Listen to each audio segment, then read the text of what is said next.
Joining me now is Chief Don DeLuca. He is the current president of the IACP. Thank you very much for joining us, first of all. Well, thank you for having me. This past year that you've been in office, I mean, it has been a tough year, following a tough year for police to be on the streets.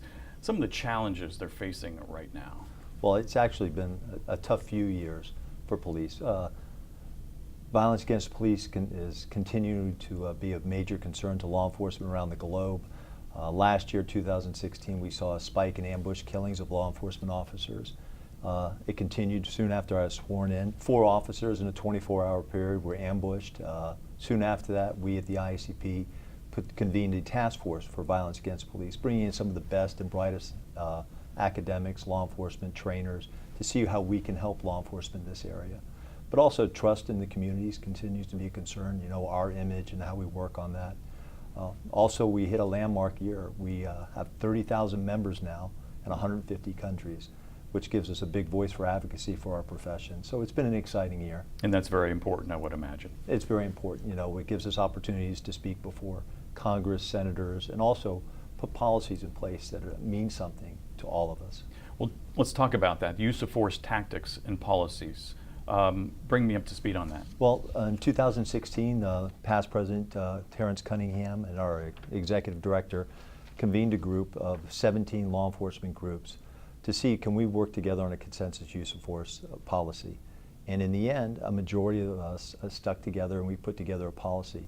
Here at the conference, we're going to roll out the backup to that, explaining what that consensus use of force is, how it can be applied, how you can adopt it, amend it, make it work, but it gives a framework for everyone in law enforcement. I think it's a big piece of work that was accomplished. And it's something that you really all need to be on the same page on, is from your point of view, I would imagine. Well, you know, policing is on a global scale, so what might work in a big city might not work in a rural city or a small town, but it gives you a framework to work within. And I think that was quite an accomplishment for law enforcement to do on its own and not be pushed on us, that we were able to work through the differences of what may be possible somewhere we have to accept will work somewhere else.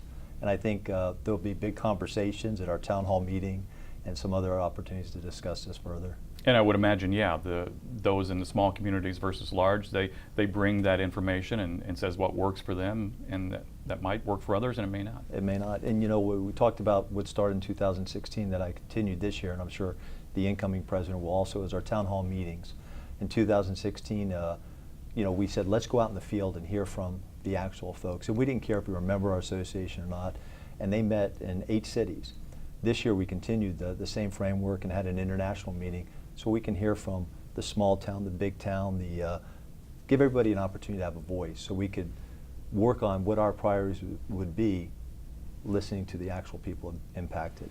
And it kind of continues with the same theme, and you will hear the incoming president talk about mental illness. Mm-hmm. The de facto social services provider that police have become, the violence against the police, the trust issues, recruitment, retention, and it really has helped the IACP have a framework to work upon. Earlier this year you testified before the U.S. Senate. Briefly give me an insight into what you testified about. Well, I testified with the information we received from out in the field, these town hall meetings, that talked about the impact mental illness has on police departments, the resources it requires, and what we need as law enforcement professionals to go forward.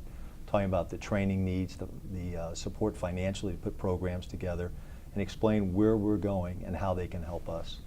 This is the International Association of Chiefs of Police, and you've been traveling internationally. Tell me about some of those stops. Well, it's been an incredible experience over the last few years, but this past year has been really an opportunity I never thought I'd have. But we attended Interpol, we've attended Europol, Asianapol, myself and colleagues, but I've been to Ireland, where we convened with the chiefs from that area and police commissioners to talk about global policing in a digital age. I've traveled to South America to meet with the Colombian National Police, policing on a large scale and how they do things there. Been to Canada, been to the Caribbean. It's been an exciting time, but I think there's this fabric that ties us together. Mm-hmm. It's a concern that the violence out there is real, and how can we work to keep our communities safe. You share some commonalities, but I would imagine you do pick up new things by making some of these stops. Some of the best in practices you can pick up by traveling around the globe, because policing is international now. There are no borders. Mm-hmm. And I think what the IACP has done best is realize the impact we can have by being global. All right, Chief Don DeLuca, current IACP President, thanks for joining us. Thank you, sir.